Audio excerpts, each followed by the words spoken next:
Azatlyň mekdepleriň awatlysy işleri üçin okuwçylardan mejburi ýygnalýan pullar, bullaryň enatalary ýetirýän agramy baradaky habarlaryndan soň paýtagtyň orta mekteplerinde barraglar başlandy we mal ýetiristelerini toplamak işleri toktatyldy. Habarçylarymyz okuw ýyly ahyrlayan wagtynda mektebe awatlamak üçin kiçik klas okuwçylaryň 100 manat meçberinde, uçurum boljak uly klas okuwçylaryň hem 300 manat meçberinde sınıf ýolbaşçylaryna pul bermäge mejbur edilýändigi barada maglumat beripdiler. Azatlıkta çıkan habarlardan soň Aşgabatyň mekteplerine Bilim Ministrliginiň prokuraturanın işgärlerinden düzülen toparlar aýlanyp başlady. Öňünden duýdurulmazdan amal edilýän bu barlaglar eýýäm paýtagtyň ençime mektebine geçirildi. Mundan howatyr edip, beýleki mektepleriň ýolbaşçylary eýýäm okuwçylardan pul toplamak işlerini betetdiler. Dip bu ýagdaýlary içinden iýerleýän paýtagty enatalaryň biri 18-nji maýda habarçymyza gurrun berdi. Hopsuzlyk aladalar täbäpli şahsiýetini we perdendiriň okuyan mektebini aýan etmezligini soran söhbetdeşimiz mümkin barlyklaryň arasynda mekteplerde okuwçylar bilen düşündüris işleriniň geçirilýändigini hem belledi. Muallimler eýýäm pul tapşyran okuwçylardan barlyk gelen halatynda olardan hiç kimiň pul soramandygyny aýtmagyny talap edýärler.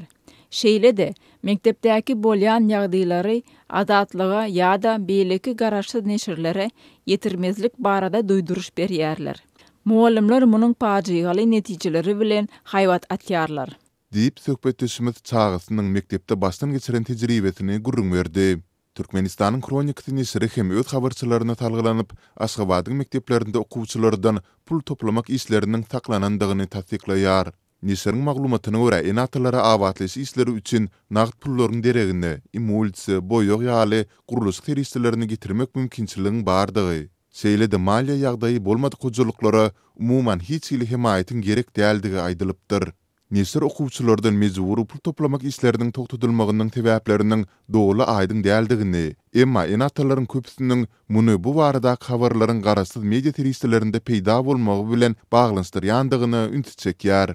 Azatlyň 18-nji maýda ýokurky ýagdaýlar boýunça ýurdun bilim ministrliginden, baş prokuraturasyndan maglumat almak tinançyklary netije bermedi.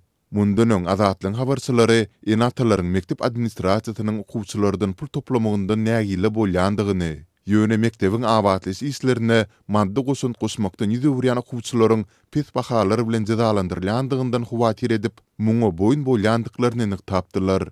Galy bertede käbir mugullimlaryň pul tapşyrmadyk okuwçylary köpçüligiň öňünde utundurmagy, ýazgyrmagy tinansandygy barada hem maglumatlary bar.